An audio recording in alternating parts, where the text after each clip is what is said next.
Assalamualaikum warahmatullahi wabarakatuh. Perkenalkan, nama saya Revalina Indira dengan NIM C1A024069 dari R003 Prodi Ekonomi Pembangunan. Di sini saya ingin memaparkan materi yang telah saya pahami. Yang pertama, bagaimana sosok manusia yang Pancasialis itu?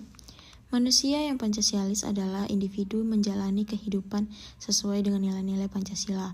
Beberapa cirinya yaitu bertakwa kepada Tuhan Yang Maha Esa, memiliki iman, menjunjung tinggi nilai agama dan toleransi antar umat beragama, kemanusiaan yang adil beradab, menghormati hak asasi manusia, menghargai hak orang lain, menjunjung tinggi nilai kemanusiaan.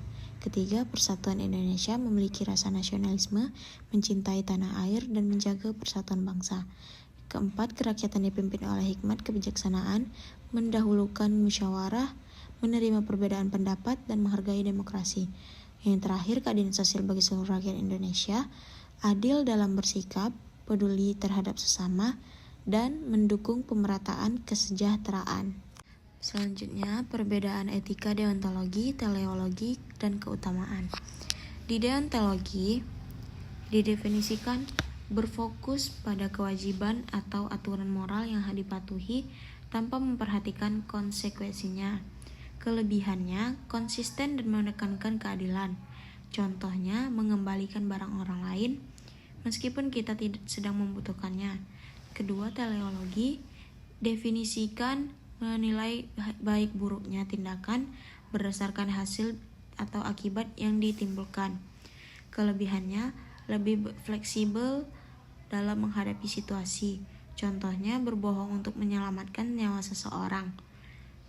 Di etika keutamaan, definisinya menekankan pembentukan karakter dan kebiasaan yang baik.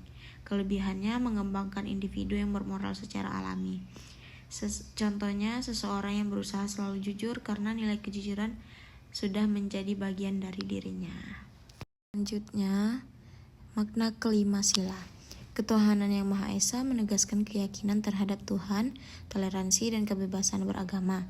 Kemanusiaan yang adil dan beradab menjunjung nilai-nilai persatuan, kemanusiaan, keadilan, dan kesejahteraan.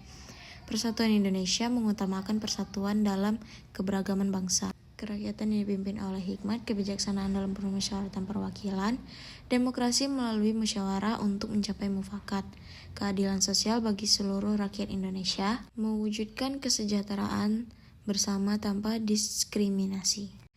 Lalu etika Pancasila. Etika Pancasila adalah pedoman moral yang berdasarkan nilai-nilai Pancasila. Etika ini mengarahkan agar sesuai dengan nilai-nilai religius, kemanusiaan, demokrasi, dan keadilan sosial. Lalu prinsip-prinsip berpikir ilmiah. Yang pertama, objektif berdasarkan fakta bukan opini atau bias pribadi. Kedua tuh rasional, menggunakan logika dan akal sehat. Ketiga, metodologis, mengikuti metode ilmiah yang terstruktur. 4, sistematis, disusun secara runtut sehingga saling berhubungan. Pancasila sebagai paradigma pembangunan. Pancasila sebagai paradigma pembangunan berarti nilai-nilai Pancasila menjadi dasar dalam perencanaan dan pelaksanaan pembangunan. Hal ini mencakup sebagai menjadi ekonomi, yaitu mendorong pemerataan dan keadilan sosial. Di politik, menjunjung demokrasi dan musyawarah budaya, menghormati keberagaman budaya bangsa. Selanjutnya, kelebihan demokrasi Pancasila. Yang pertama, mengutamakan musyawarah untuk mufakat bukan sekedar voting. Kedua, menyesuaikan dengan nilai-nilai budaya Indonesia. 3, memadukan hak individu dan kepentingan bersama. 4, menjunjung tinggi persatuan dalam keberagaman. Yang terakhir, analisis kasus korupsi di Indonesia berdasarkan Pancasila.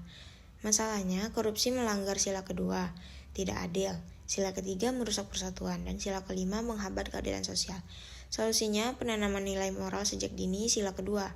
Penegakan hukum yang tegas tanpa pandang bulu, sila kelima.